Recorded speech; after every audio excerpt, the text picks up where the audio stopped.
So friends, in this video we will study our units of classification in chapter 2, systematics of living organisms.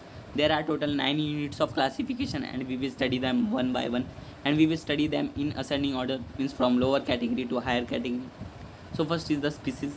Species is the principal natural taxonomic unit, ranking below a genus and united by Latin binomial, considered as the basic unit of classification. It is the group of organisms that can interbreed under natural conditions to produce fertile offspring. It was thought to be an indivisible, stable and static unit. However, in modern taxonomy, subdivision of species such as subspecies, varieties and population are seen and given more importance. So friends, species ये natural taxonomic unit का principal होता है जो कि genus के नीचे लाई करता है और इसे एक बेसिक यूनिट ऑफ क्लासिफिकेशन के तौर पे कंसिडर किया जाता है। ये एक ग्रुप ऑफ ऑर्गेनिजम्स है, इसमें ऑर्गेनिजम्स एक दूसरे के साथ इंटरब्रीड करते हैं नेचुरल कंडीशन में टू प्रोड्यूस फर्टाइल ऑफस्प्रिंग। इससे पहले एक indivisible, stable and static unit के तौर पे कंसिडर किया जाता था, लेकिन अभी मॉडर्न टैक्सोनॉमी में स्पीसीज़ के सब स्पीसीज़, वेराइटीज़ एंड पॉपुलेशन देखे जाते हैं और उनको ही ज़्यादा ही इम्पोर्टेंस दिया जाता है। Next is the genus. Genus is a taxonomic rank or category larger than species used in the biological classification of living and fossil organisms. Genus is a group of species bearing close resemblance to one another in their morphological characters, but they do not interbreed. Example: tiger, leopard, lion. All three belong to same genus Panthera. They have common characters yet are different from each other because their genus is same but species are different. Another example is genus Solanum. Brinjal and potato both belong to this genus. So friends, genus एक taxonomic rank और category है जो species से बड़ा है। इसे हम use करते हैं for the biological classification of living and fossil organisms.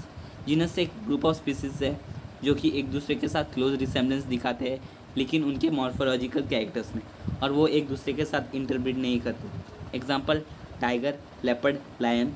ये तीनों ही सेम जीनस से बिलोंग करते हैं जो कि है पैंथेरा। उनके कैरेक्टर्स तो सेम होते हैं लेकिन वो एक दूसरे से डिफरेंट होते हैं। क्यों डिफरेंट होते हैं? क्योंकि उनके जीनस जो है वो सेम है जो कि है पैंथेरा, लेकिन उनके जो स्पीसीज़ है वो डिफरेंट है। दूसरा एग्जांपल है जीनस सोलेनम। ये जीनस में ब्रिंजल और पोटैटो दोनों ही आते हैं, लेकिन ब्रिंजल और पोटैटो एक दूसरे से डिफरेंट है क्योंकि उनके जीनस तो सेम है जो कि है सोलेनम, लेकिन जो उनके स्पीसीज़ है वो डिफरेंट है। Next is the family. It is one of the major Herschel taxonomic rank. A family represents a group of closely related genera. Example: genera like Hibiscus, Gossypium, Sida, Bombyx are included in same family Malvaceae. Cat also belong to family of leopards, tigers and lion, family Felidae. But dog belong to different family Canidae. So friends, family एक major Herschel taxonomic rank है। family closely related genera को represent करता है। Example: genera like hibiscus, gossypium, sida, bombax. ये सभी एक ही family में आते हैं जो कि है मालवेसे।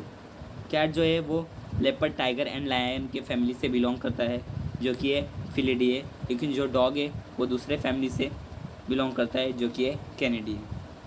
Next is the cohort order. It is a taxonomic rank used in classification of organisms and recognized by nomenclature codes. An order is a group of closely related families showing definite affinities. Order thus is a step above family in taxonomic hierarchy. Members belonging to same order but different families may show very few dissimilarities. Example: family Papaversae, Brassicaceae, Caperidaceae, etc. with partial placentations are grouped in order Paritalis. Family of dogs and cats though are different, they belong to same order Carnivore. So friends, cohort है। Cohort एक taxonomic rank है जिसे हम use करते हैं for the classification of organism, और इसे हम रिकॉग्नाइज करते हैं बाय देयर नॉमेनक्लेचर कोड्स, मतलब उनके नाम से।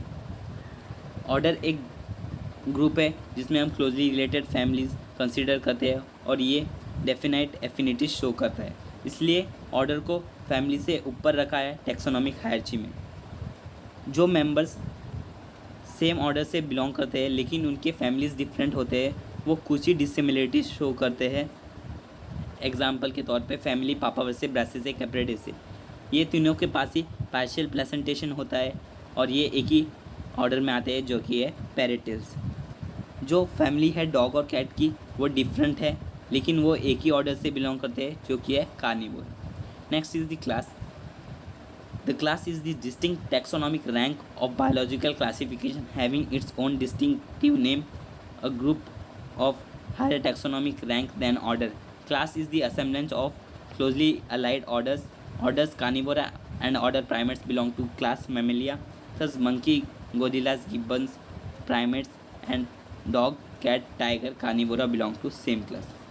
So friends, ये जो क्लास है वो एक डिफरेंट टैक्सोनॉमिक रैंक है बायोलॉजिकल क्लासिफिकेशन का, और इसकी एक खुद की आइडेंटिटी होती है. ये ग्रुप ऑर्डर से बड़ा होता है टैक्सोनॉमिक रैंक में. क्लास क्लोजली अलाइड ऑर्डर्स का असेंबलेंस होता है. Example order Carnivora and order primate दोनों ही एक क्लास से बिलोंग करते हैं जो कि है मैमेलिया. इसलिए मंकी, गोरिल्लास, गिब्बन्स ये तीनों ही प्राइमेट्स है, और डॉग, कैट्स, टाइगर्स ये तीनों ही कार्निवोरा है. ये सभी एक ही क्लास से बिलोंग करते हैं जो कि है Mammalia. Next is the division phylum.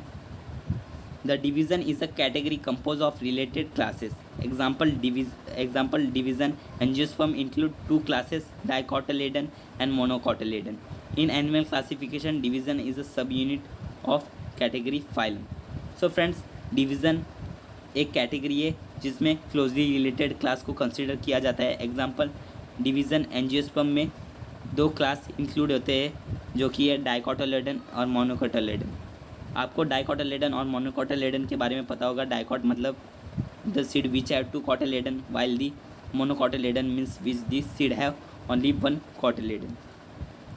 In animal classification, division is a semi-unit. और एनिमल क्लासिफिकेशन डिवीज़न को एक सब यूनिट ऑफ कैटेगरी कहा जाता है. Next is this sub kingdom. Different divisions having some similarities from sub kingdoms. Example the division angiosperm and gymnosperm will this sub kingdom phanerograms and spermophyta. So friends, different divisions कुछ similarities दिखाते हैं तो वो form करते हैं सब kingdoms. Example के तौर पे डिवीज़न एंजियोस्पर्म एंड जिम्नोस्पर्म का सब किंगडम है फेनोग्राम और स्पर्मेटोफाइटा, क्योंकि वो एक ही कुछ सिमिलरिटीज शो करते हैं. Next is the kingdom. It is the highest taxonomic category composed of different sub kingdoms. Example sub kingdoms, phanerograms and cryptograms form the plant kingdom और plantae which includes all the plants while all animals are included in kingdom animalia. So friends, kingdom जो है एक heist taxonomic category है. ये सबसे ऊपर आता है. इसमें डिफरेंट सब किंगडम्स भी इन्वॉल्व होते हैं. Example sub kingdoms like फेनोग्राम्स and क्रिप्टोग्राम्स. ये जो फेनोग्राम्स और क्रिप्टोग्राम्स है ये प्लांट के डिफरेंट कैटेगरी है, और ये फेनोग्राम्स और क्रिप्टोग्राम्स एक ही किंगडम में आते हैं जो कि है किंगडम प्लांट, और उसे प्लांटे भी कह सकते हैं, किंगडम प्लांटे भी कह सकते हैं. और उसके अलावा जो एनिमल्स है सभी एनिमल्स एक किंगडम में कंसिडर किए जाते हैं जो कि है kingdom Animalia. The taxonomic categories we have considered so far are broad categories. Scientists have added sub-categories to these in order to place organisms in more scientific manner. You will observe that as we go higher in taxonomic ladder, number of common characters go on decreasing. So friends, जो अभी हमने taxonomic categories पढ़ी है वो broad categories है. Scientist ने अब कुछ नए सब कैटेगरीज ऐड किए ऑर्गेनिजम्स को मोर साइंटिफिक मैनर में प्रेजेंट करने के लिए.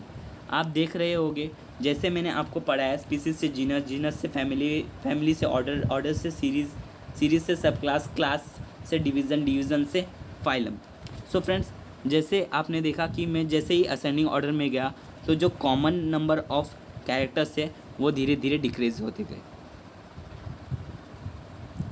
If we are comparing two organisms that are related to each other only at division and phylum layer, their classification may become difficult. So friends, अगर हम दो organisms को उनके डिवीज़न और फाइलम लेवल से क्लासीफाई करने की कोशिश करेंगे तो उनका जो क्लासिफिकेशन है वो बहुत ही डिफरेंट पड़ेगा. सो फ्रेंड्स, इस पार्ट में हम इतना ही पढ़ेंगे. So friends, in this video we will study this much only, and till then keep learning. And if you didn't subscribe our channel, so please like, share and subscribe our channel. Okay, bye.